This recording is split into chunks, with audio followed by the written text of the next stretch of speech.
sheekh Jimcaale Maxamed Xaashi oo ka mid ah culimada waaweyn ee magaalada Berbera oo maanta khudbadii Jimcaha ka galay masaajidka Shidayare ee magaalada Berbera ayaa waxa uu si adag uga hadlay qabyaalada baasan ee waqtigan ka jirta Soomaaliland waxaanu madaxda kala duwan ee dalka ugu baaqay inay ka shaqeeyaan isku soo dhawaanshaha bulshada balse aanay ka shaqeynin kala fogeynta bulshada. sheekh Jimcaale oo arrimahaas iyo arrimo kaleba istul taagaya waxa uu yiri waxa diintan Ilaahay uu soo dejiyay dadku inay ku walaaloobaan oo xumaanta iyo naxliga iyo kala fogaanshaha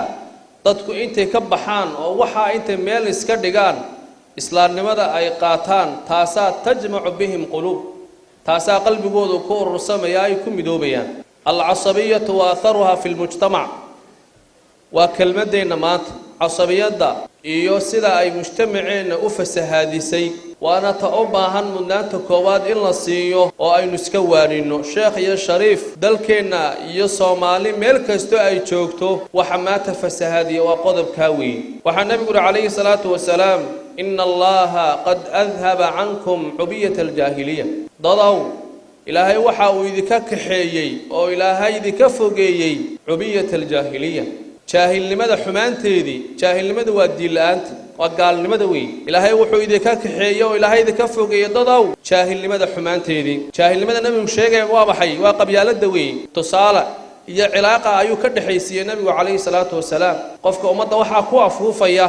ee ummadda qabyaalada iyo qurunka ku dhax faafinaya isaga iyo xarwalwaalka ayuu nabigu cilaaqa ka dhaxaysiyay. maxay tahay cilaaqada ka dhaxaysaa? baalkan waxaan naqanaa xumaan uu ka shaqeeyaa عرفت في عن يودجون كانوا كل تاو كوحن وصدا قفك وحى كشقيانا خير كوردبا يهر مرك يولا تنمد أياد بتا قبيلة دي حمانتي النحلقة يتشوش كومد وكوفا فينا ينا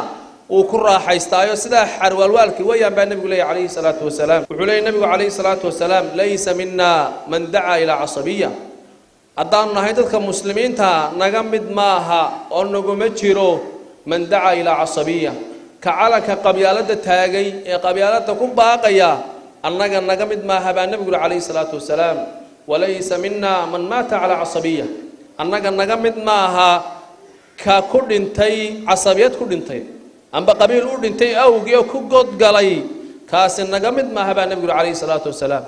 ما تنجف كنا محاك صباحية حاشا شده هنا إنه داور هنا كبحية لجهنا محاك كل عيا قوي دي يوم مدو وحكي شيء إنك بالأفكين يو سوشيال ميديا هن داورنا إنه ما تمحاك بحيا إنك يمرون فيك جاهلية حديث كاسي أنا جاي أبوك قصعدا أفكستو واحد عن كديكتا جاهلية باكو هردي أو كباقي يا النبي عليه الصلاة والسلام والله لا يلتلوين كانوا بحرنا وحوي صدح أمضى هذا ككع حلك وهيسا مسؤولية جارا صارن نك حكم كوهيا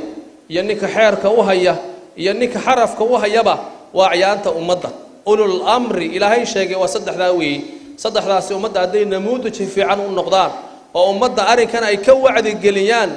هرمر كينا فضان مستقبل كينا فضان هديك له ساسون بالس كده بمريسن وحي تاسي قبيلة داسي ماتا قريه النبي خرابيس ودل كنبي خرابيس ودقاله النبي خرابيس وتعليم النبي خرابيس المهم ماتا وحبرتي كي أكفدي هدو أمسية هاي إنه أقوم كستا كهوسية خير نما وحكوه ليو إسقر آل نجوسينين إنه 8 سنة 8 سنة وجامعات وحبرتها محي وفائدين بقولك التهريبي مستقبل افتيمي يوايين هو هرينا هدان لو تشيحين وضفي عن وأقوم تودي مستقبل كود آن لجو قيمين وضدا صنبي مريانون وأنا حل سارنوين وحنبي عليه الصلاة والسلام ساعد قيامها حل قدع عسام متقانان إذا ضيعت الأمانة فانتظر ساعة هذه أمانة لا تضيعوا ساعة قيامها سجى طلوا قرمة إذا وصل الأمر إلى غير أهله فانتظر ساعة بنقول عليه الصلاة والسلام وأمرك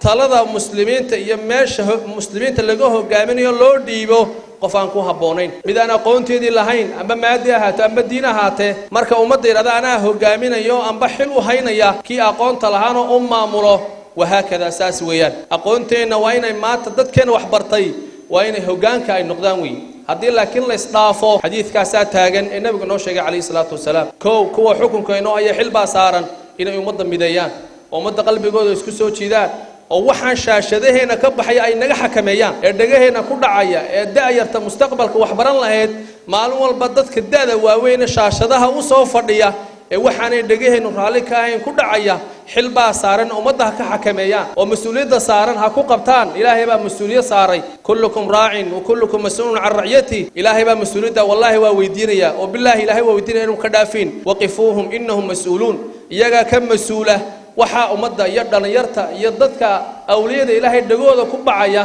war ummadda ha laga qabto ummadda islaaxooda iyo wanaagooda ha ka shaqeeyeen wixii ummadda khalkhal ku geynayana ummadda ha laga xakameeyo ninka xarafka ummadda u hayana waa ninka sheekha iyo caalimka weey hadduu isagu qabyaaladu ku milmo wuxuu hagaajin aniga kow iyo iyagu waa isku mid haddaynu waxa ku milmeno wallahi waxay noqonnaa kuwa ilaahay nacdalay ka kale caamada way ka xul culus yihiin culimada yahuudda ilaahay wuxuu ku nacdalay xilkii ay lahaayeen ay gudan waayeen cabdirasaaq qaasim jaamac wararka telefishinka badda cas magaalada Berbera.